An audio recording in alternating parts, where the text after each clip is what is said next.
Known by many as the Shark, the founder and CEO of FUBU has humble beginnings. He started off with nothing. His first business was an elementary school. He worked at Red Lobster to pay bills. He has come a long way since then, turning a basement clothing manufacturing plant into a $6 billion brand. While he had difficulty reading and writing, in today's episode, we will discuss the life of Daymond John. Daymond spent his childhood in Hollis, a neighborhood in Queensland. He would scrape the paint off pencils and print names on it. This was not easy for Daymond, as it would take him 4 times longer to fully grasp the name. Sadly, when he was 10, his parents got divorced. Daymond was raised by his mother then onwards. To support his mother, he would stand on the streets of his neighborhood and sell flyers. Once in a while, he would return home with torn-up clothes. His mother would sew them for him. His mother would encourage Daymond to think big. "My mother always said, it takes the same energy to think small as it does to think big. So dream big and think bigger." Daymond was young. As much as he respected his mother, he would rarely listen to her. But as it turns out, he ended up doing what she did. His mother was a hard worker. She had a cab service, worked part-time. She would spend time with like-minded individuals. She was always learning, either by visiting the library, reading the Wall Street Journal, or looking at encyclopedias. She also worked for American Airlines. She wanted to broaden her view on life, and also Daymond's. To help him think big, she bought a can opener. Every time John would use the opener, he would see the imprint on it that would tell him to think big. And he did. He started to look for bike parts in the neighborhood. After finding parts, he would assemble bikes and sell them. The money was coming in, but Daymond was miserable, as he did not like doing manual labor. Looking for more opportunities, he noticed that the buses did not cover the entire neighborhood. People would get off a bus stop and walk to their homes. Daymond decided to buy a van and started to provide service to people in his neighborhood. He was working 18-hour days, making $300 to $400 a day.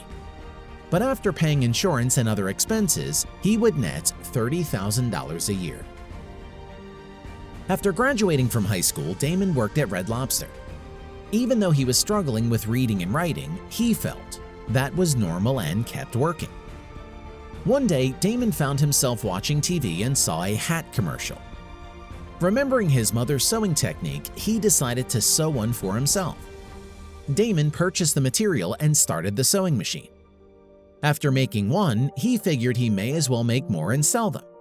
He took the hats to the Coliseum Mall and stood in front of the mall entrance, selling $800 worth of hats.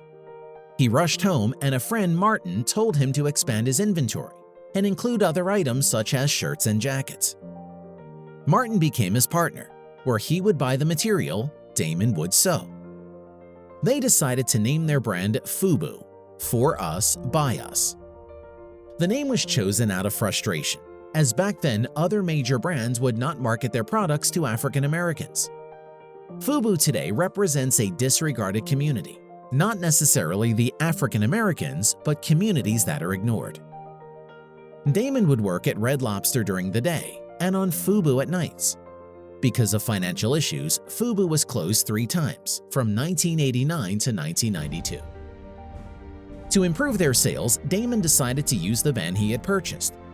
The back gates of the van were open to display their items. The business model was simple: buy at one price and sell for more. He would buy a $4 t-shirt and sell it for $8 on beaches and other major festivals. Sadly, this was the time when an African American was brutally attacked by police, Rodney Glenn King. The incident was covered by media and caused a public furor. Many came out on the streets and protested against police brutality. Daymond bought plain shirts, printed King saying on them, and sold them. Daymond and his partners would visit expos and sell out. The business started to grow, and in 1992, he mortgaged his house for $100,000, turning half into a factory and the other half into living space for Team FUBU. To market their brands, they would visit old stores and ask the owners if they could print FUBU's logo on their rolling gate. Team FUBU painted 300 gates.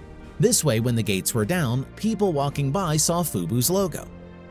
They started to get orders but did not have enough manpower to fill them. So in 1996, they put an ad in the paper that said $1 million in sales, need financing. Out of the 33 investors that called, 3 were real, and 1 was Samsung's textile division. Samsung told Daymond that they are ready to finalize a deal as long as FUBU can do $5 million in sales in the coming 3 years. Knowing his customer, Daymond agreed. After finalizing the deal, FUBU sold a whopping $30 million in 3 months.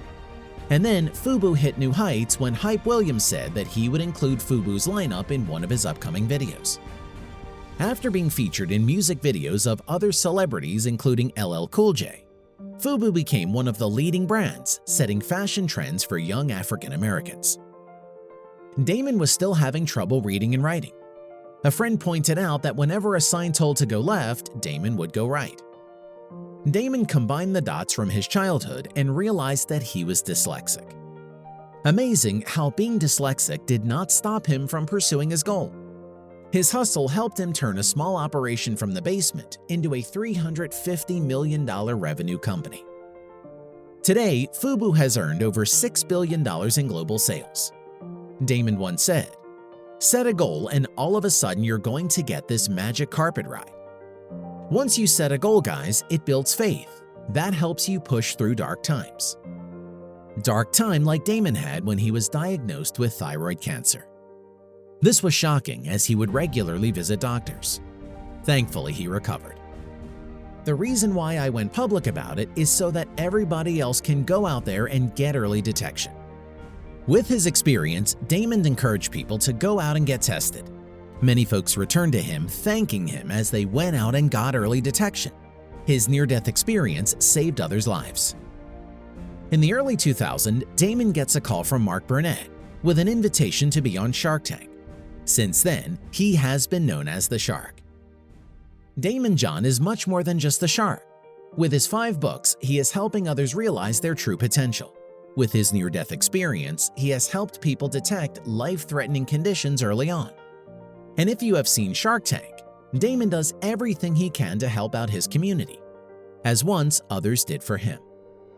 Take a lesson from Daymond's life, guys. Set a goal and get started on a magical ride. Until next time, have a good one.